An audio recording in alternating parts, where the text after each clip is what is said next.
जी मुल्तान के चौकों को अपग्रेड करने के हवाले से बड़ी खबर आपसे शेयर करने जा रहे हैं। मुल्तान 9 नंबर चौक को अपग्रेड करने का काम शुरू हो चुका है। मेरे कैमरामैन आपको दिखाएगा, ये 9 नंबर चौक का गोल चक्कर है जिसको पहले खत्म कर दिया गया था। ये जो 9 नंबर चौक का चक्कर था, इसको गोल चौक खत्म करके इसको सीधा चौक बनाने का फैसला किया गया था। इस टाइम ये जो चौक है इसके ऊपर रोड तामीर कर दिया गया है। आप देखें तो ये अभी ताज़ा लुक लगी हुई है। ये रोड जो है ना यहाँ पे बना दिया गया है। अभी इसको सीधा जो 6 तरफ से रास्ते से ट्रैफिक आ रही हैं उनको यहाँ से डाइवर्ट किया जाएगा। ये मेरे अकब में ये जो रोड है चौक कुमारा की तरफ जा रहा है। दूसरी जानब ये जो रोड है बोसा रोड है जहाँ से ट्रैफिक आ भी रही है, ट्रैफिक जा भी रही है, और दूसरी जानब ये दूसरा रोड है।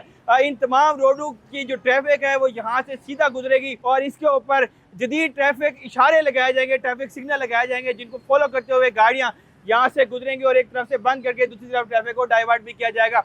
मुल्तान के रोड्स के ऊपर जो ट्रैफिक रश का मसला था उसको हल करने के हवाले से मुल्तान के चौकों को अपग्रेड करने का फैसला किया गया था और चंद महीने पहले इस चौक को मसवार कर दिया गया था। और मसवार करने के बाद ये रोड ये जगह पड़ी रही थी और अब इसके ऊपर दोबारा से बहाली का काम शुरू हो चुका है और ये जो रोड है ये दोबारा से तामीर किया जा रहा है और इसके ऊपर यहाँ से जो ट्रैफिक है वो सीधा यहाँ से गुजरेगी और यहाँ से क्रॉस होगी। अभी फिलहाल यहाँ पे ट्रैफिक के हवाले से थोड़ी सी जो बदनज़मी है वो नज़र आ रही है क्योंकि यहाँ पे लोगों को पता नहीं है कि किस तरह से हमने डाइवर्ट होकर जाना है। जो गाड़ियाँ हैं वो रुक भी रही हैं, रश भी बन रहा है। मगर आने वाले दिनों के अंदर खबर ये है कि यहाँ पे जो ट्रैफिक है, जो इशारे हैं, जदीद AI बेस्ड ट्रैफिक सिग्नल हैं वो यहाँ पे लगाए जाएंगे और उनको फॉलो करते हुए जो गाड़ियाँ हैं, जो यहाँ पे ट्रैफिक है वो आगे भी जाएगी सही और रुके भी सही। तो मुल्तान के अंदर जो चौकों की अपग्रेडेशन करनी थी उसके हवाले से ये अपडेट है और बहाली का काम शुरू हो चुका है। जी।